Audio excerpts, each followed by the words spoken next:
ओडिशा। नमस्कार प्रणाम ओडिशा को स्वागत करुछि मु गायत्री। नमस्कार मु शक्ति प्रणाम ओडिशार नुआ अध्याय को आपण मानक स्वागत करुछि।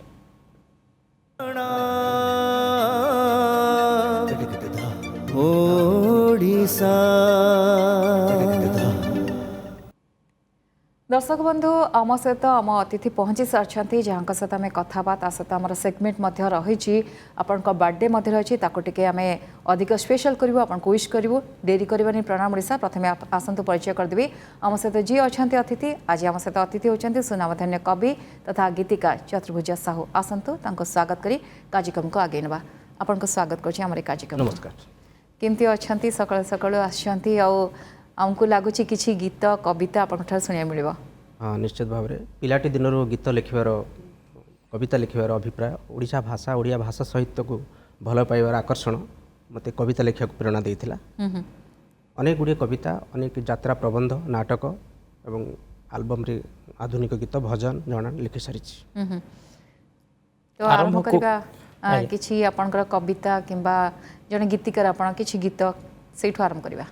हाँ जमती गोटे कविता जीवन गोटे प्रथम कविता थिला समय से समयर प्रतिछवि समय जाउछि गड़ी अटके नहीं से नी नी केबे थक्का के जानी कहीं से सतरे समय तुम केते बेले आस कहा पाई कि रूप नहीं दुख आनंद अवा सपन नहीं कहा को कर तुमे राजा कहा को कर तुमे प्रजा कहा को दियो खसई कहा को पुणी फांसी सजा किए पाइनी बासी तोराणी की हतादर करे क्षीर लोहुणी किए सुशीत नियंत्रित राजु एसरत कहार सा पत्र कुड़िया आज जे लक्षपति काली से राजा रास्तार ठिया सतरे समय तुम्हें कि विचित्र आज मिलन काली विच्छेद तुमर आकार अनेक प्रकार तुम्हारे आकार अनेक प्रकार।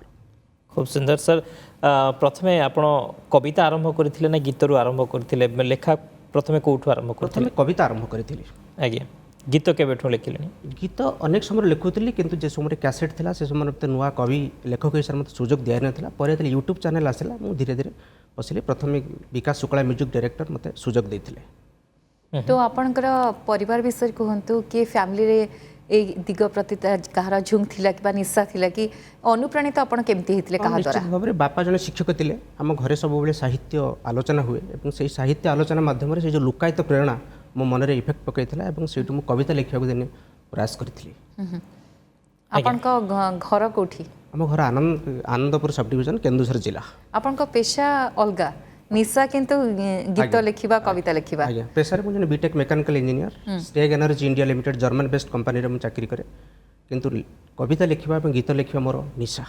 ए पेशा निशा को केमती मैनेज करंती एपटे जॉब करबा ता सहित कविता लिखिबा गीत लिखिबा केमती एको सब मैनेज करन? निश्चित भाव में सर समस्त से कथा पचारती बहुत कष्ट हुए किंतु जेहेतु मोर एटा निशा तेणु मुझे लिखि केबे बंची परिबिनी निश्चित भाव में बंची परिबी पेशा बिना बंची परिबी किंतु निशा बिना मु बंची परिबिनी। केमती टाइम बाहर करंती? टाइम रास्तार घाटे गला बेले गुणुगुण होगी किसी शब्द मु रखी थाए डायरी रो पेन रो तापर परवर्ती समय जिते बड़े मुझे ड्यूटी रू मुझे लिखि बसे। अच्छा जोठी भी आपन किछि मने पड़े आपन रेडी थांती लिखि देबा पई? आपन कहले घरे बापांक गोटे बड़ प्रेरणा मिलता बा अनुप्राणित होइथिले किंतु जेतल प्रथम लेखा आपन लिखिले आपन काहा को सुनैथिले तापर फेमस केमती हेले आपन? प्रथम लेखा घरे शुणैथिली सांगसाथी को शुणैथिली तापर न्यूज पेपर जिते बड़े भारी थिला तापर भाविली मु किछि हेई परिबो बापा सब बेले कहंती नेपोलियन बोनापार्ट निज चेष्टा बल हाथ को काटिकी से कहते बेले हेबी से कविता प्रथम बाहर मुझे कहली कि मुझे लिखिपारि तापर मु कविता लिखिली मो बापा बों प्रेरणा बहुत थिला शब्द सरी जाए बो पचारे शब्द सरीगला मुझे ना सरी जाऊँगी धीरे धीरे 24टा कविता लिखला पर शब्द सरी जाए ना पुणी आसूँ धीरे धीरे एपर्यंत मुझे 1400 कविता लिखि सारे 50टी गल्प 3टी नाटक और अनेक गुड़े कविता बढ़िया आल्बम आसी सारी विकास शुक्ला म्यूजिक डायरेक्टर और ह्यूमान सागर असीमा पंडा नरेंद्र कुमार भली प्रतिष्ठित कंठशिल्पी मो गीत गाई सारी। को गीत कि को कविता आपन को बेसी परिचय देछि? निश्चित भाव में कोणार्क नायिका कहबी ओडिशार सूर्य मंदिर पुरपल्ली रे परिचित विश्व दरबार रे प्रतिबिंबित होइछि कोणार्क नायिका कविता मु कोणार्क नायिका नग्नतार ऊपर खोदित होइछि मंदिर देहरे उपहास्यम यौवन कोटि कोटि दर्शक आगरे नुहे बोली रक्त मांसर शरीर एमती कटुछि मो समय तमाम खरा वर्ष शीते बंग पर सुविस्तीर्ण बेलाभूमि पर नाही मोर गति वा विस्तृति वा किछि हजाई दबार दुख ए नारी जन्म मोर होइनि सार्थक ए जंजालमय पथरी मु होइनि पथिक तथापि मु एमती रहिथिबि चिरदिन नव यौवना तरुणी परि रजस्वल होई भ्रम सृष्टि करुथिबि पर्यटकଙ୍କ मनरे किए से विचित्र बिंधाणी किए बा तार भावना गढ़ी देई गला मते विश्व प्रसिद्ध है सूर्य मंदिर रे। बहुत बढ़िया। केमती परिकल्पना करथिले ए कविता लिखिबार? ନିଶ୍ଚିତ ମନକୁ ଭାବରେ କେମିତି ସୂର୍ଯ୍ୟ ଆସିଥିଲା? ମନ୍ଦିର ଏ କବି ମନର ଭାବ ପ୍ରବଣତା କେତେବେଳେ କ'ଣ ଆସିବ ତୃତୀୟ ନୟନରେ ଦେଖି ଏସବୁ ହୋଇଯାଏ। କବିତା କେବେ ଲେଖା ହୁଏନି, କବିତା ଭାବିକି କେବେ ଲେଖା ହୁଏନି, କବିତା ଲେଖି ହେଇଯାଏ। ଆଜ୍ଞା କିନ୍ତୁ କବିତା ଲେଖିବା ପାଇଁ ଗୋଟେ ଶବ୍ଦ ଗୋଟେ ଛନ୍ଦ ଦରକାର। ଆପଣ ଅଲଗା ଲେଖା ଲେଖି ଦିଅନ୍ତୁ କିନ୍ତୁ କୁହାଯାଏ କବିତା ଲେଖିଲା ବେଳକୁ ଆପଣ ଭାବିବାକୁ ପଡ଼ିବ ପଦକୁ ପଦ ପଡ଼ୁଛି କି ନାହିଁ, ଛନ୍ଦକୁ ଛନ୍ଦ ପଡ଼ୁଛି କି ନାହିଁ। ଏଇ ଯେଉଁ ଆର୍ଟଟା କେମିତି ଶିଖିଲେ ନା ଆପେ ଆପେ ହେଇଗଲା ସ୍ୱତଃପ୍ରବୃତ୍ତ ଭାବେ? କହିଲି ବାପା ବୋଉ ସବୁବେଳେ ସାହିତ୍ୟ ଆଲୋଚନା କରନ୍ତି, ଆମ ଘରେ ପାଲା ଆଲୋଚନା କରନ୍ତି, ତେଣୁ ସେଇମାନଙ୍କର ଲୁକାୟିତ ପ୍ରେରଣା ମୁଁ ସବୁବେଳେ ପଡ଼ିଛି। ଯଦିଓ ମୁଁ ଜଣେ ମେକାନିକାଲ ଛାତ୍ର ଥିଲି କିନ୍ତୁ ତଥାପି ଓଡ଼ିଆ ଭାଷା ସାହିତ୍ୟ ପ୍ରତି ମୋର ଅହେତୁକ ଆକର୍ଷଣ ମୋତେ ଏଇ ଜାଗାରେ ପହଞ୍ଚେଇ ପାରିଛି। ଆଉ କିଏ କିଏ ଘରେ ଆପଣ ଗୋଟେ ଘରେ ପୁଅ ନା ଭାଇ? ବାପା ବୋଉ ଭାଇ ଅଛନ୍ତି, ଭଉଣୀ ଅଛନ୍ତି। ଆଚ୍ଛା ଗୋଟେ ଭଲ ଫ୍ୟାମିଲି ଆପଣ ଆଜ୍ଞା। ଏମିତି ଗୋଟେ ଗଢ଼ି ଉଠିଛନ୍ତି ମାନେ କଳାର ପୂଜାରୀ ସମସ୍ତେ ହଁ ପ୍ରାୟ। ନିଶ୍ଚିତ ଭାବରେ। ଆଜିର ଦିନରେ ବଡ଼ ଉପଲବ୍ଧି ଆପଣଙ୍କର କ'ଣ? ଏତେ କବିତା ଗୀତ ଲେଖିଛନ୍ତି ଆପଣ, ବଡ଼ ଉପଲବ୍ଧି କ'ଣ? ବଡ଼ ଉପଲବ୍ଧି ହେଲା ଯେ କବିତା ଲେଖିବା ପାଇଁ ଅନେକ ସ୍କୋପ୍ ଅଛି। ଲେଖିପାରିଲେ ଅନେକ ଭାବନା ଚିନ୍ତା ନୂତନ ଚିନ୍ତାଧାରା ନେଇକି ଗଦ୍ୟ କବିତା ଲେଖିଲେ ଭଲ ହେବ ନିଶ୍ଚିତ ଭାବରେ। କେଉଁ ଗୀତ ବେଶୀ ଆପଣଙ୍କର ଫେମସ୍ ହେଇଛି, ଯେଉଁ ଗୀତ ଆପଣ ଲେଖିଛନ୍ତି ସେଇ ବର୍ତ୍ତମାନ ଗୀତ? ଏବେ ଆମର ଯେଉଁ ଟିକି ଶାନ୍ତନୁ ଭାଇରାଲ ବୟ ଶାନ୍ତନୁ କଳାକାର ଗୋଟେ ଗୀତ ଗାଇଥିଲେ, ମୁଁ ତ ସୁପର ହିରୋ, ଯାହାର ଗୀତିକାର ମୁଁ ଥିଲି, ଏବଂ ପୁଷ୍ପା ଟ୍ରେନ୍ର ତେରି ଝଲକ ସର୍ଫି ତାରିକ ଅଜିଜ ଗାଇଛନ୍ତି, ଏବଂ ପପୁ ପମ୍ପମ୍ ଗାଇଥିଲେ ଓମିକ୍ରନ୍ ଉପରେ ଯେଉଁ ଆଧାରିତ ଗୀତ ଥିଲା ଗୋଟେ ମାଡ଼ି ଆଇଲାର ଓମିକ୍ରନ୍, ପପୁ ପମ୍ପମ୍ ଗାଇଥିଲେ। ଏସବୁ ଗୀତ କେଉଁ ଟାଇପ୍ର ଗୀତ ଆପଣ ବେଶୀ ଲେଖିବାକୁ ପସନ୍ଦ କରନ୍ତି? ବେଶୀ ରୋମାଣ୍ଟିକ୍ ଗୀତ ମୁଁ ଲେଖିବାକୁ ପସନ୍ଦ କରେ। ରେ ଅସୀମା ପଣ୍ଡା ଗାଇଥିଲେ ରେ ହୃଦୟ, ସ୍ମୃତି ରେଖା ଗାଇଥିଲେ, ହ୍ୟୁମାନ ସାଗର ଗାଇଥିଲେ।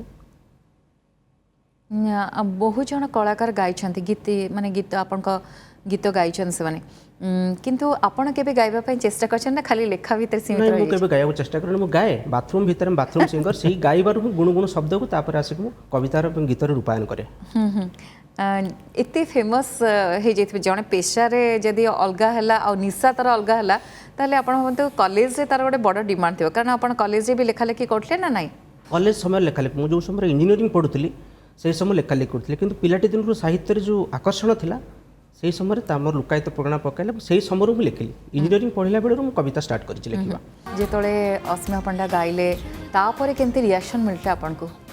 ହଁ, ତାପରେ ପ୍ରଥମ ଥର ପାଇଁ ମୁଁ ଯେତେବେଳେ ଗୀତ ଅସୀମା ପଣ୍ଡା ଗାଇଲି, ଓଡ଼ିଶାର କୋଣ ଅନୁକୋଣରୁ ମୋର ସବୁ ସାଙ୍ଗସାଥିମାନେ ବହୁତ ଫେସବୁକ୍ ଏବଂ ହ୍ୱାଟ୍ସଆପ୍ ମାଧ୍ୟମରେ ମୋତେ ୱିଶ୍ ଜଣାଇଥିଲେ, ଏବଂ ତାର ପ୍ରେରଣା ଏବଂ ଉତ୍ସାହିତ ଭାବରେ ମୁଁ ଅନେକ ଉତ୍ସାହିତ ହୋଇଥିଲି, ଏବଂ ତାପରେ ମୁଁ ଅନେକ ଗୁଡ଼ିଏ ଗୀତ, ତାପରେ 15ଟି 20ରୁ ମଧ୍ୟ ଗୀତ ଆସିସାରିଛି ତାପରେ ମାର୍କେଟରେ। ଓକେ, କଲେଜ କଥା ମୁଁ କହୁଥିଲି ଆପଣ ବହୁତ ଫେମସ୍ ଥିବେ ବୋଲି ମୁଁ ପଚାରିଥିଲି ଏଥିପାଇଁ, କାରଣ ପଢ଼ୁଥିଲେ ଅଲଗା ଷ୍ଟ୍ରିମ୍ରେ, ଲେଖୁଥିଲେ ଆପଣ କିନ୍ତୁ ଗୀତ। ଆଜ୍ଞା। ସେଇ ସମୟରେ କେମିତି ଥିଲା ଆପଣଙ୍କର ପପୁଲାରିଟି କେତେ ବଢ଼ିଥିଲା? କାରଣ ପ୍ରାୟ ଆକର୍ଷିତ ହୁଅନ୍ତି ସମସ୍ତେ ଯେଉଁମାନେ ଗୀତ ଗାଆନ୍ତି ଲେଖନ୍ତି, ତାଙ୍କ ପ୍ରତି ଗୋଟେ ଅଲଗା ମନୋଭାବ ଥାଏ କଲେଜରେ। କଲେଜର ସମୟ କେମିତି ବିତିଥିଲା? ହଁ, ନିଶ୍ଚିତ ଭାବରେ। କଲେଜରେ ମୁଁ +2 ସାଇନ୍ସ ପଢ଼ୁଥିଲା ସମୟରେ, କିନ୍ତୁ ମୁଁ ମୋର କଥାର ବ୍ୟବହାର ଏବଂ ମୋ କଥା ଯେଉଁ କବିତା ମାଧ୍ୟମରେ ମୋ ଲୋକଙ୍କୁ ଇଏ କରିପାରେ, ସେଇଥିପାଇଁ ସମସ୍ତେ ମୋ ପ୍ରତି ଆକର୍ଷିତ ଥିଲେ ଏବଂ ସମସ୍ତେ ମୋତେ ହିଁ ଭଲ ପାଉଥିଲେ ଏଇ କବିତାର ଗୁଣ ପାଇଁ। ନିଶ୍ଚିତ ଭାବରେ ନିଶ୍ଚିତ ଭାବରେ ଜଣେ ସାଇନ୍ସର ଷ୍ଟୁଡେଣ୍ଟ ତାପରେ ଇଞ୍ଜିନିୟରିଂ, କିନ୍ତୁ ସାହିତ୍ୟ ପ୍ରତି ଏତେ ଭଲ ପାଇବା ଇ ନିଶ୍ଚିତ ଭାବରେ ଗୋଟେ ନିଆରା କଲେଜ ଭିତରେ ଆପଣ ଗୋଟେ ସ୍ପେଶାଲ ଥିବେ, କାହିଁକିନା ଇଞ୍ଜିନିୟରିଂ ଭିତରେ ସାହିତ୍ୟ ଦୁଇଟାକ ଅଲଗା, କିନ୍ତୁ ତା ଭିତରେ ଆପଣ ସାହିତ୍ୟକୁ ବେଶୀ ଫୋକସ୍ କରୁଥିଲେ। କଲେଜରେ ଯେଉଁମାନେ ସାଙ୍ଗସାଥି କଥା କହିବା, ଟିଚର ମାନେ ଯେଉଁମାନେ ଥିଲେ ସେମାନେ କେତେ ପ୍ରେରଣା ଦେଉଥିଲେ ଆଗକୁ ବଢ଼ିବା ପାଇଁ, ଆହୁରି ଲେଖିବା ପାଇଁ? ହଁ, ସାଙ୍ଗସାଥିମାନେ କହନ୍ତି ଚତୁର୍ଭୁଜ ତୁ କହ ଆମେ କେବଳ ଶୁଣିବୁ, ଆଉ କେହି କହିବେନି। ଏଇଟା ମୋତେ ନିଶ୍ଚିତ ଭାବରେ ଗୋଟେ ଭଲ ପାଏ। ଅନ୍ୟ ସମସ୍ତେ ଚୁପ୍ ରହ, ତୁ କହ ଆମେ ଶୁଣିବୁ। ସେମାନେ ମୋତେ ଏଣ୍ଟରଟେନମେଣ୍ଟର ମାଧ୍ୟମ ବି ଭାବୁଥିଲେ। ଚତୁର୍ଭୁଜ ଯାହା କହିବ କିଛି ଗୋଟେ ମଜା ଲାଗିବ, ଆମେ ହସିବୁ। ଏଇଟା ମୋତେ ବହୁତ ପ୍ରେରଣା ବି ଯୋଗାଏ। କିନ୍ତୁ ତା ପରବର୍ତ୍ତୀ ଜୀବନ ଯେତେବେଳେ ଆରମ୍ଭ ହେଲା ଆପଣଙ୍କର, ପ୍ରଥମେ ଯେତେବେଳେ ଗୀତ ଆପଣ ବାହାରିଲା ବା କେଉଁଠି କିଏ ଗାଇଲେ ସେ ମୋମେଣ୍ଟ କେମିତି ଥିଲା? କହିବେ ସେ ଗୀତ କ'ଣ ଥିଲା, କିଏ ଗାଇଥିଲେ, ଯେତେବେଳେ ଆପଣ ପ୍ରଥମେ ଫେମସ୍ ହେଲେ ବା ଲୋକ ଆପଣଙ୍କୁ ଜାଣିଲେ ଆପଣଙ୍କ ଗୀତ ଲେଖିବା ଯୋଗୁଁ? ପ୍ରଥମ ଗୀତ ଯେଉଁ ଲେଖିଥିଲି ପ୍ରଥମେ ହ୍ୟୁମାନ ସାଗର ଗାଇଥିଲେ ସ୍ମୃତି ରେଖା। ଆଚ୍ଛା, ସେଇଠୁ ମୋର କେମିତି ଆପଣଙ୍କୁ ଚାନ୍ସ ମିଳିଥିଲା ବା ସ୍କୋପ୍ କେମିତି ମିଳିଥିଲା? ସ୍କୋପ୍ ମିଳିଥିଲା ପ୍ରଡ୍ୟୁସର ପ୍ରୀତିରଞ୍ଜନ ରାୟ ମୋତେ ଦେଇଥିଲେ, ଏବଂ ଯେଉଁଟାକି ବିକାଶ ଶୁକ୍ଳା ମ୍ୟୁଜିକ୍ ଦେଇଥିଲେ, ଏବଂ ସେ ମୋତେ ସୁଯୋଗ ତାଙ୍କୁ ଅନେକ ଥର ଆଗରୁ କହିଥିଲି। ସେ ସମୟରେ କ୍ୟାସେଟ୍ ଜଗତରେ ମୋତେ ସୁଯୋଗ ଦେଇନଥିଲେ ନୂଆ ପିଲା ବୋଲି, କିନ୍ତୁ ମୁଁ ତାଙ୍କୁ ଥରେ କହିଥିଲି, ସେ ମୋତେ ଫୋନ୍ କରିଥିଲେ ଏବଂ ମୋ ଗୀତ ତାଙ୍କୁ ଭଲ ଲାଗିଥିଲା। मुझे सुजोग देथिले डर लगी कारण आपण कहले प्रथम सुजोग मिले गोटे नुआ पिला जार किसी चिन्हा नहीं जना नहीं से बारंबार जाए कहू थाए किंतु जो प्रथम स्कोप मिले से प्रेसर थाए कि पसंद आसो केमती कौन लिखी ये सब प्रेसर थिला डर थिला प्रेसर नथिला मो मन रे मोर जो कॉन्फिडेंस थिला मु गीत कविता मु भलो लिखि पिला माने कहंती गीत तो लिखिबा सहज किंतु कवितार साहित्य लिखिबा बेसी कष्ट जेहेतु कविता लिखुतिली मते बिल्कुल भी डर नथिला मैं नाइ मो गीत को पसंद करथिले हृदय गीत को अनेक पसंद मते करछंती कि काहा को कल्पना करी गीतटी लिखिथिले एक्चुअली ये गोटे कविता थिला कवितार रूपायन करिया को मते बहुत भल लागिला पुराना जमती गीत थिला अलता गोटे सुंदर रोमांटिक गीत लिखली स्मृति रेखा बोले जो झील से काल्पनिक नायिका ताकू मो रिधिम रे टच करिया पे रेखा को लिखिली स्मृति रेखा बोली कौन नायिका मो जीवन ना से काल्पनिक नायिका मुझे ऐड करी किंतु एमती किसी प्रश्न आपन को आसे जमती शक्ति पचारे जे स्मृति रेखा किए ए आपण जीवन नायिका कि नाई जेहेतु रोमांटिक लेखा लिखती आपण कहले तो आकुनी केते प्रश्नर सामना करछन्ते निश्चित भाव में से दिन स्टूडियो ही विकास शुक्ला म्यूजिक डायरेक्टर मते पचारि अरे स्मृति रेखा किए अनेक मते पचारि स्मृति रेखा किए मैं नहीं स्मृति रेखा बोले मो जीवन परिधि कहीं ना ये जन काल्पनिक नायिका रिधिम टच करने खा को खा मुझे लगे स्मृति रेखा बोली आपण जीवन नायिका पुणी केबे आसिले से आपण गीत फित पढ़ी कविता शुणी आपण शुणई हाँ निश्चित भाव में मो लव मैरिज हो मुझे कविता शुणई निश्चित भाव में टिके से विषय कहतु अवश्य मत लगे कि समस्ते टिके सहज नुहे आकुनि किंतु केते सपोर्ट तांकर मिली हाँ घरे सब मत सपोर्ट कविता लिखा मत बहुत सपोर्ट मिली स्त्री बहुत से कौन करती माने होम मेकर ना से मध्य गीत रे रुचि रखती से गीत रे रुचि रखी ना से साधारण माने होम मेकर हाउस वाइफ किंतु आपन को गीत सुनी कहती ना नहीं गीत कि कविता जतले पढ़ुथिबे कि गीत शुणुथिबे किछि कमेंट ए क्वेश्चन तो पचरंती नहीं तो ए जो जहा शक्ति पचाले जदि कोनोसी नायकर ना नै कि लिखंती आपण जेमति कि आपण कहउतले स्टूडियो रे पचारले स्मृति रेखा कथा सेमति केबे पचार नाहंती आपण को काहे कि एते रोमांटिक गीत लिखुचंती सेमति किछि कॉलेज टाइम रे कि सेमति किछि आपण को जीवन में रहिथिला कि ताकू नै आपण रोमांटिक गीत लिखुचंती एमति केबे पचारिसंती समस्त बहुत केमती क्वेश्चन आसी किंतु मैं कहे तू केमती लिखुचु विवाहित पर भी दीर्घ 15 वर्ष मैरिज कला पर केमती लिखुची सब रोमांटिक थी क्यों देखो सेमती किसी कह मत से लेवल को जीवा पड़ो मुझे +2 लेवल को मैट्रिक लेवल को पुणी मत फेरी जा पड़ुची ही से भाव में मत रंगायित होगा पड़ुची गीत लिखा नहीं लव मैरिज कहले कौन गीत शुणी ना से विषय कॉलेज रे पढ़ुले एकाठी नहीं नहीं नहीं परवर्ती समय गोटे जगार आम भेट होता है दी जन को प्रपोज करूँ जोटा कि आप गीत शुणी गीत शुणी बस गीत शुणी एबे भी गीत सुनाते एबे भी गीत सुनाए गीत शुणी बेले विरक्ति मिल जाती कारण ना रे जति लिखुचंदे स्मृति रेखा कि आउ किछि आपनकर थिबो एमती ताकू नै केबे प्रश्न आपण सामना करना त नहीं नहीं स्मृति मैडम कर नहीं सेमती किछि जो नायिका को ना नै जति लिखिचंती नहीं से जानिचन तो कवि लोक किछि ना किछु लिखिबा सेति किछि भावना रखंती मन रे तांको पई किछि गीत आपण सुनी परिबे आम माने कैमरा माध्यम रे से देखु दिबा जी तांको में अनेक गुडी कविता लिखा जाई छी हां तो आपण गोटे रोमांटिक कविता हो किबा गीत हो टिक सुनेबे हां निश्चित भाव में रोमांटिक गीत कविता सुनौची कोन बा लाभ तले मिथा चली जिबारे कोन बा लाभ तले मिथा चली जिबारे किछि अभुला स्मृति गुडे मिथ्या प्रतिश्रुति मते रखि जाला पुणी थर प्रतीक्षा रे मु सत कहूची स्वप्न मु केबे भी चाहि नथिले आकाशर जन्म हेले तुमे मते बाध्य करिथिलो सतराण देई चोरी कल मन सरलरु हेली मो कठिन मो पाठ घर हला सुनो दुर्बल करिदेल मते कुह स्वप्न कुह ए कण तम वंश अभिजातर चिन्ह केबे सर कविता लिखुछंती गप भी लिखिछंती आपण हां गप भी लिखिछि केबे संलाप लिखिबा पे चेष्टा करना हां संलाप भी लिखिछि यात्रा लिखिछि ना यात्रा लिखिछंती ट्राई करनांती फिल्म पे संलाप लिखिबा पे सेति सुजोग मते मिलिनी मु सबले बाहर रहे साउथ रे चाकरी करूथली एबे भुवनेश्वर किछि दिन छुट्टी रे मु अछि पुणे मु दिल्ली पळेबी मु सेही समय भितरे कौन डिफरेंस लेखा रे रहे जदि यात्रा पे लिखचंती जदि कविता तो गोटे शब्द गोटे छंद को छंद पड़िबो किंतु यात्रा रे लिखरा बेले कौन केमति लिखंती बहुत कष्ट यात्रा लिखा पे अनेक समय प्रथमे गोटे थीम भाबिया पड़िबो कोन स्टोरी रहिबो एवं समस्त संभु कैरेक्टर को निजे ही अनुभव करिया पड़िबो निजे मां निजे बापा निजे आखि भिजी जीवो खाता भिजी जाइछि प्रथम जे यात्रा बही मु लिखितली कौन लिखितली टिके कहंतु से विषय को यात्रा मिता हजिगला झड़ बतासी हम ग्रामर पिला मानको द्वारा मंचस्थ हेतिला कला मेघ देखि नाचे मयूरी कालीगोरी साबनी ये सब मोर बही ओडिशार बी क्लास पार्टी मान द्वारा मंचस्थ होती यात्रा जो लिखती कौन आपको थीम दे दिया जाए कि आमर एमती पैटर्न लिखाब एमती लिखा पड़ो एमती दि जाए आपको क्यारेक्टर वाइज आप कह जाए ମୁଁ ତ ସେତେ ପ୍ରତିଷ୍ଠିତ ସେତେବେଳେ ନଥିଲି। ମୁଁ ପ୍ରଥମେ ଗୋଟେ ଗୀତ ଗୋଟେ ଗପ ମୋର 40 ପେଜ୍ ହେଇଯାଇଥିଲା। 40 ପେଜ୍ ମୁଁ କହିଲି ଗପ ମୋର କୌଣସି ନ୍ୟୁଜ୍ ପେପର ଛାପିବେ ନାହିଁ। ମୁଁ ସେଇ 40 ପେଜ୍ ଗପକୁ ମୁଁ ଯାତ୍ରାର ରୂପ ଦେଇଥିଲି।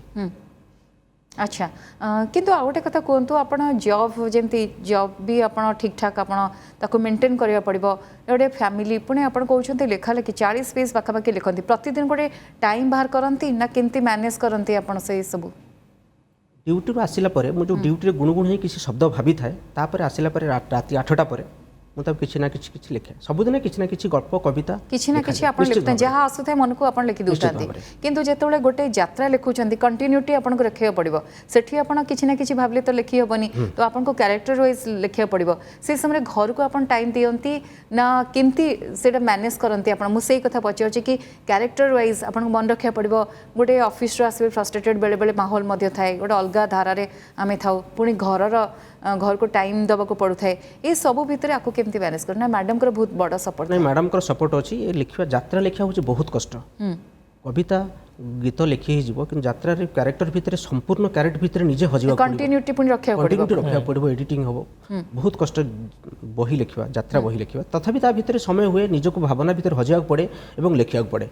କିନ୍ତୁ ଗୋଟେ ପ୍ରଶ୍ନ ଯେଉଁଟା ସମସ୍ତଙ୍କ ପାଇଁ ବହୁତ କଷ୍ଟ ଥାଏ, ତଥାପି ପଚାରିବି, ଯଦି କଳାକାରକୁ ପଚାରିବେ ଆପଣଙ୍କର କେଉଁ ଛବିଟି ବହୁତ ସୁନ୍ଦର ସେ କେବେ କହିପାରିବନି, ମୂର୍ତ୍ତିକାରକୁ ପଚାରିବେ କେଉଁ ମୂର୍ତ୍ତି ସୁନ୍ଦର ସେ କହିପାରିବନି, କିନ୍ତୁ ଆପଣମାନଙ୍କର ସେମିତି କିଛି ନିଜର ଗୋଟେ ବହୁତ ଫେମସ୍ କିଛି ଗୀତ କବିତା ଯାହା ଆପଣଙ୍କ ସବୁଠୁ ପ୍ରିୟ ଅଛି କି ସେମିତି? ନା ସବୁ ଲେଖା ଆପଣଙ୍କର ପ୍ରିୟ? ନାଇଁ, ସବୁ ଲେଖା ମୋର ପ୍ରିୟ।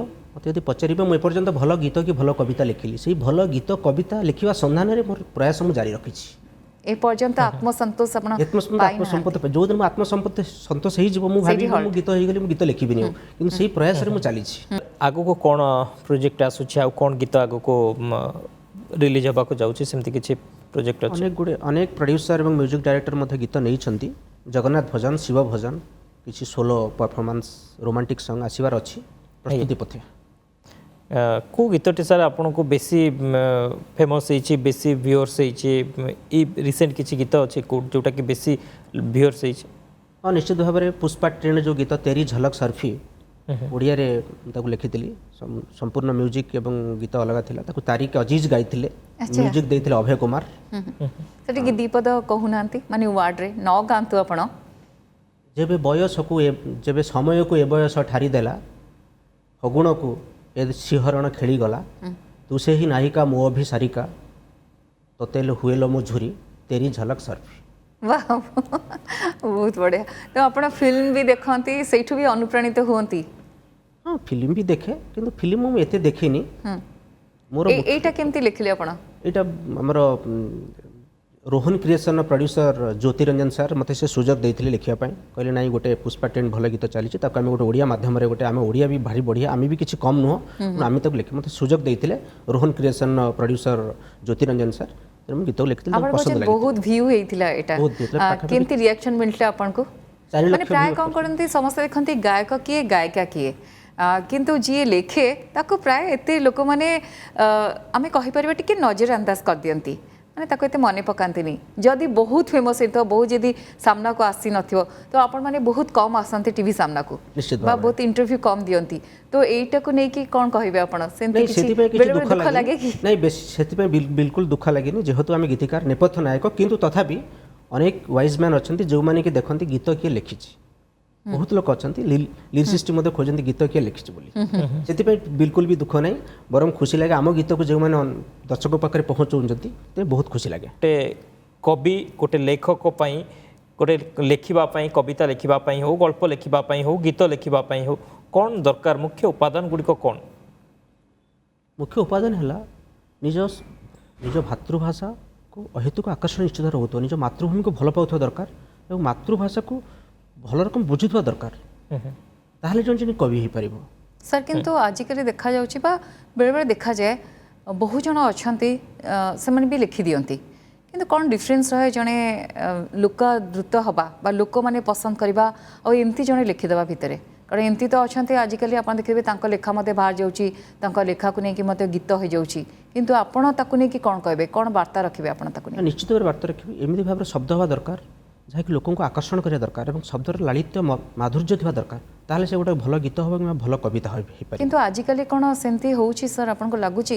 କାରଣ ଏମିତି ଗୀତ ତ ଅଛି ଯାହାର ଶବ୍ଦ ସହିତ ଶବ୍ଦର ସଂଯୋଜନା ନଥିବ ବା ୱାର୍ଡିଂ ତାର ଠିକ୍ ନଥିବ, ତାକୁ ବି ବର୍ତ୍ତମାନ ସାମ୍ନାକୁ ଆସୁଛି, ସେଇ ସବୁ ଗୀତ ଆସୁଛି, ସେଇ ଲେଖକ ସେଇ ଗୀତିକାର ତ ଫେମସ୍ ହେଇଯାଉଛନ୍ତି। ହଁ ନିଶ୍ଚିତ ଭାବରେ ସେମିତି ହେଉଛି, କିନ୍ତୁ ତା ଭିତରେ ମଧ୍ୟ ଯେଉଁମାନେ ବି ଅଛନ୍ତି ଯେଉଁମାନେ ପ୍ରକୃତରେ ଶବ୍ଦର ସନ୍ଧାନ କରୁଛନ୍ତି ଶବ୍ଦକୁ ଖୋଜିବା ସବୁଠୁ ବଡ଼ ଜିନିଷ। ସେଥିପାଇଁ କ'ଣ ପଢ଼ାପଢ଼ି କରିବାକୁ ପଡ଼େ ଜଣକୁ ମାତୃଭାଷାର ରକ୍ଷା କରିବା ପାଇଁ? ଆପଣ ଯେମିତି କହିଲେ କି ଆପଣଙ୍କର ଅହେତୁକ ଦୁର୍ବଳତା ଥିଲା, ସାଇନ୍ସର ଷ୍ଟୁଡେଣ୍ଟ କିନ୍ତୁ ଲେଖୁଥିଲେ ଆପଣ, ସେଥିପାଇଁ ଆପଣମାନଙ୍କୁ ବହୁତ ପଢ଼ାପଢ଼ି କରିବାକୁ ପଡ଼େ ବା ଅନ୍ୟର ଗୀତ ବା ରଚନା ଏସବୁ ଦେଖିବାକୁ ପଡ଼େ, ମାନେ ଶୁଣିବାକୁ ପଡ଼େ, ଏସବୁ ଆପଣଙ୍କୁ ଅନୁପ୍ରାଣିତ କରେ? ନିଶ୍ଚିତ ଭାବରେ ମୁଁ ଅନେକ ବିଭୂତି ପଟ୍ଟନାୟକଙ୍କର ଅନେକ ଗୁଡ଼ିଏ ଉପନ୍ୟାସ ପଢ଼ିଛି, ଉପନ୍ୟାସର ମଧ୍ୟ ଶବ୍ଦ ଆପଣଙ୍କୁ ମିଳିବ। ନିଶ୍ଚିତ ଭାବରେ ନ ପଢ଼ିଲେ ଆପଣଙ୍କୁ ଜ୍ଞାନ ସୃଷ୍ଟି ହେବନି, ନିଶ୍ଚିତ ଭାବରେ ପଢ଼ିବାକୁ ପଡ଼ିବ। କେବେ ଉପନ୍ୟାସ ଲେଖିବା ପାଇଁ ଚେଷ୍ଟା କରିଛନ୍ତି ଆପଣ? ଉପନ୍ୟାସ ମୁଁ ଲେଖିଛି ବାହୁଡ଼ା ଫଗୁଣ, କିନ୍ତୁ ତାକୁ ପ୍ରିଣ୍ଟ ମୁଁ କରିପାରିନି। ଯେମିତି ଆପଣ କହିଲେ ଭଜନ ବି ଲେଖିଛନ୍ତି, ଜଗନ୍ନାଥଙ୍କ ଉପରେ ମଧ୍ୟ ଲେଖିଛନ୍ତି। ଯେତେବେଳେ ଭଜନ ଜଣାଣ ଲେଖନ୍ତି କଷ୍ଟ ହୁଏ, ଶବ୍ଦ ଆସିଯାଏ, ସମର୍ପିତ ଭାବନା ଗୋଟେ ରହିବା ଦରକାର? ନିଶ୍ଚିତ ଭାବରେ ସମର୍ପିତ ଭାବନା ନ ରହିଲେ କେବେ ଭଜନ କେବେ ମନକୁ ଆସିବନି। ଭଗବାନଙ୍କ ନିକଟରେ ପୁରା ସମର୍ପଣ ହେବାକୁ ପଡ଼ିବ, ତାହେଲେ ଯାଇକି ସେ ଶବ୍ଦ ଆସିବ। କିଛି ମେମୋରେବୁଲ ମୋମେଣ୍ଟ ଅଛି ଆପଣ ଲେଖିବାକୁ ଚାହୁଁଥିବେ, ଲେଖି ହେଉନଥିବ? କାରଣ ସବୁ ଗୀତ ଲେଖିଦେଉଥିବେ ଆପଣ, କବିତା ଲେଖିଦେଉଥିବେ, ଯାହା କୁହାଯାଇଥିବ ଡିମାଣ୍ଡ ଥିବ ଲେଖୁଥିବେ, କିନ୍ତୁ ଭଗବାନଙ୍କ ଜଗନ୍ନାଥଙ୍କ ଉପରେ ଖାସ କରି ଲେଖିଲା ବେଳେ ବେଳେବେଳେ ଲେଖକମାନେ କୁହନ୍ତି, କବିମାନେ କୁହନ୍ତି ଲେଖି ହୁଏନି, ଶବ୍ଦ ମିଳେନି, ବହୁତ କଷ୍ଟ କରିବାକୁ ପଡ଼େ, ତ ସେମିତି କିଛି ହଁ ଏ ମୋମେଣ୍ଟ ଅଛି? କଥା ମୁଁ ଏକମତ ନିଶ୍ଚିତ ଭାବରେ। ଜଗନ୍ନାଥଙ୍କ ଗୀତ ଲେଖିବା ବେଳେ ବହୁତ ନିଜକୁ ପୁରା ଭୁଲି ଯିବାକୁ ପଡ଼ିବ, ସାରା ଦୁନିଆକୁ ଭୁଲି, ଆଖପାଖରେ କ'ଣ ବି ଅଛି ସମ୍ପୂର୍ଣ୍ଣ ଭାବରେ ଅଦୃଶ୍ୟ ହେଇଯିବ ଏବଂ ଜଗନ୍ନାଥ ପାଦପଦ୍ମରେ ନିଜକୁ ସମର୍ପଣ ଭାବ କଲେ ଯାଇକି ସେ ଶବ୍ଦ ଆସିପାରିବ, ନହେଲେ ଆସିବନି ଯଦି ଗୋଟେ ଭଲ ଗୀତ ଲେଖାଯାଇ। କିଛି ମେମୋରେବୁଲ ମୋମେଣ୍ଟ ଅଛି ଆପଣଙ୍କର ଭଜନ ଜଣାଣ ଲେଖାକୁ ନେଇ, ସେଟା ହିଟ୍ ହେବ? କାରଣ ଖାଲି ଲେଖିଲେ ତ ହେବନି, ଆପଣ ଗୀତ ଜଣେ ଗାୟକ ବା ଗାୟିକା ଗାଇବେ, ସେ ପୁଣି ହିଟ୍ ହେବ, ଲୋକାଦୃତ ହେବ, ଏମିତି କିଛି ମେମୋରେବୁଲ ମୋମେଣ୍ଟ ଅଛି? ଅଛି ଗୋଟେ ଭଜନ ଲେଖା ସରିଛି, ରୋହନ କ୍ରିଏସନର ଜ୍ୟୋତିରଞ୍ଜନ ସାର୍ କଥା ଦେଇଛନ୍ତି, ନିଶ୍ଚିତ ଭାବରେ ସେ ଗୀତ କରିବେ ଏବଂ ସେ ଗୀତ ଏତେ ପସନ୍ଦ ଲାଗୁଛି, ଅନ୍ୟମାନେ ମାଗୁଛନ୍ତି ଦିଅନ୍ତୁ ଆମକୁ, ଆମେ ଅନ୍ୟ ଚ୍ୟାନେଲରେ କରିବୁ, କିନ୍ତୁ ସେ ଦେଉନାହାନ୍ତି। ଗୋଟେ ବହୁତ ଗୀତ ମୁଁ ଭଲ ଲେଖିଛି, ଖୁବ୍ ଶୀଘ୍ର ଆପଣମାନେ ଦେଖିବାକୁ ପାଇପାରିବେ ରୋହନ କ୍ରିଏସନ ୟୁଟ୍ୟୁବ୍ ଚ୍ୟାନେଲରେ। ଓକେ ସାର୍, ଆଗକୁ କ'ଣ ଲକ୍ଷ୍ୟ ରଖିଛନ୍ତି? ଜବ୍ କରୁଛନ୍ତି, ତା ଭିତରେ ଲେଖା ମଧ୍ୟ ଚାଲିଛି, ଗୀତ ମଧ୍ୟ ଲେଖୁଛନ୍ତି, ଆଗକୁ କ'ଣ ରଖିଛନ୍ତି, ଲକ୍ଷ୍ୟ କ'ଣ ରଖିଛନ୍ତି? କିଛି ବଡ଼ ଲକ୍ଷ୍ୟ ଅଛି ଏଇ ଯାହା ଆପଣଙ୍କ ନିଶାକୁ ନେଇ? ନିଶ୍ଚିତ ଭାବରେ ମୋର ଇଚ୍ଛା ଅଛି ଓଡ଼ିଆ ସିନେମାରେ ଗୀତ ଲେଖିବା ପାଇଁ, ଯଦି କେତେ ସୁଯୋଗ ମିଳେ ମୁଁ ନିଶ୍ଚିତ ଗୀତ ଲେଖିପାରିବି, ଏତିକି ମୋର କନଫିଡେନ୍ସ ଅଛି। ନିହାତି ଭାବରେ ଆପଣ ଯେମିତି କହିଲେ କି ଚେଷ୍ଟା କରିବାକୁ ପଡ଼ିବ, ଆଉ ଚେଷ୍ଟା ପରେ ମଧ୍ୟ ନିହାତି ସଫଳତା ମିଳିବ। କିନ୍ତୁ ଯାତ୍ରା ପାଇଁ ଲେଖିଛନ୍ତି, ଆଉ ନାଟକ ଲେଖିଛନ୍ତି କି କିଛି? ଆପଣ ନାଟକ ଭିତରେ କେଉଁଟା ସବୁଠୁ ଆପଣଙ୍କୁ ବହୁତ ପ୍ରିୟ? ମୁଁ ଯଦି କହିବି ପ୍ରିୟ ତ ଆପଣ କହିପାରିବେନି, ଆପଣଙ୍କୁ ସମସ୍ତେ ଭଲ ଲାଗୁଥିବ, କିନ୍ତୁ ବେଶୀ ଲୋକାଦୃତ ହୋଇଛି, ଯାହାକୁ ନେଇ ବହୁତ ପ୍ରଶଂସା ମିଳିଛି, ଆପଣଙ୍କ କେହି ନାଟ୍ୟକାର ଆପଣଙ୍କ ମଧ୍ୟ ସମ୍ପର୍କ କରିଛନ୍ତି, ପ୍ରଶଂସା କରିଛନ୍ତି?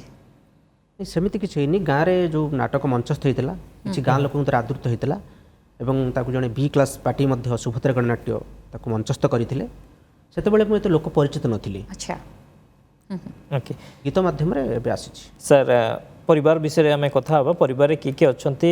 ଘର ଆପଣଙ୍କର ନିଜ ଘର କେଉଁଠି? ଘର ହେଉଛି ପଦ୍ମପୁର, ଗାଁ ନା ପଦ୍ମପୁର, ଆନନ୍ଦପୁର ସବ୍ ଡିଭିଜନ, କେନ୍ଦୁଝର ଜିଲ୍ଲା।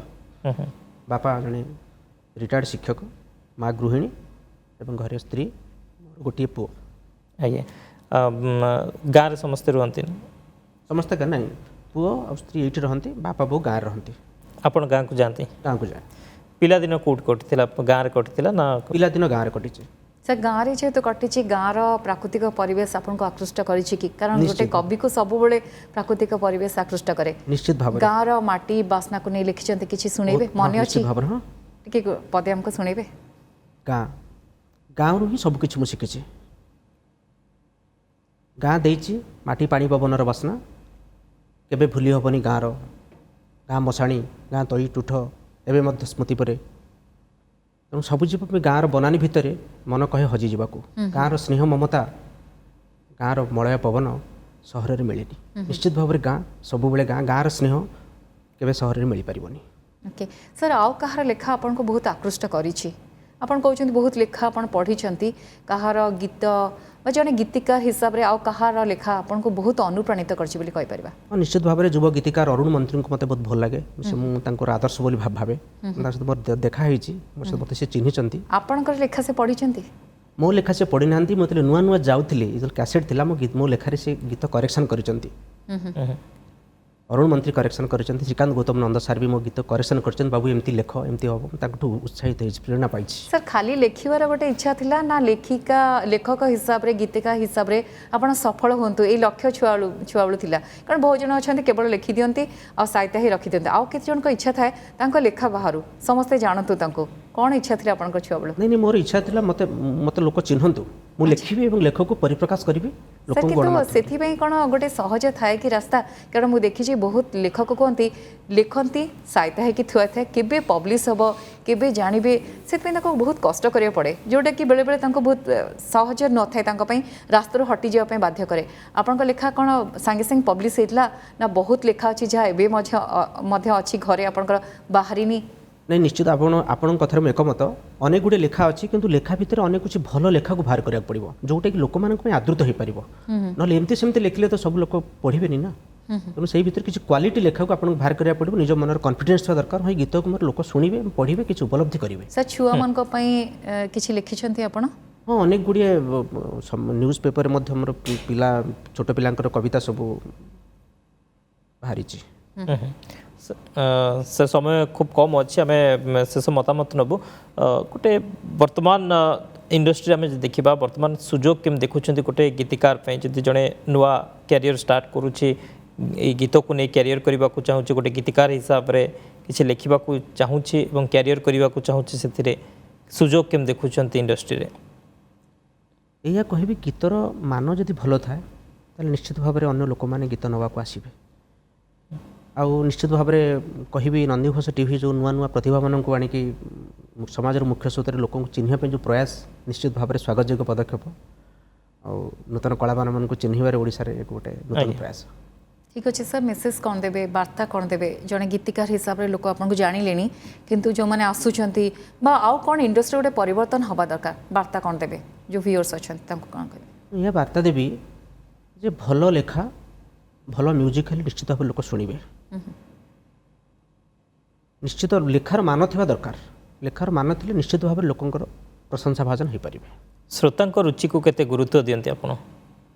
निश्चित भाव में श्रोता गुरुत्व ही सबकि कहीं आम देखुचे समय बदलुची जुग बदलुची रुचि बदलुची ट्रेंड बदलुची से ट्रेंड से रुचि को आपन केते गुरुत्व दियंती आपण गीत रे आपण लेखारे? हाँ निश्चित भाव में श्रोता मैंने जहाँ चाहते वर्तमान जो ट्रेंड से अनुसार गीत लिखा पड़ो आज्ञा कारण गीत ही केवल श्रोता मान श्रोता मैंने जो खुशी से गीत लिखा पड़ो निश्चित भाव में। आज्ञा निश्चित भाव में बहुत बहुत धन्यवाद सर आसिले अनेक किसी कथा हेले एवं आपण आग को जो लक्ष्य रही आग को जो आशा रही जो स्वप्न रही निश्चित पूरण हो एवं जो आशा रखी जे फिल्म पाई किसी लिखापी से आशा निश्चित पूरण हो ये कामना रहिबो। बहुत बहुत धन्यवाद सर। बहुत बहुत धन्यवाद। तो दर्शक बंधु समय होइछि कार्यक्रम को इट रखिबा हमको विदाय दियंतु। नमस्कार। ओडिशा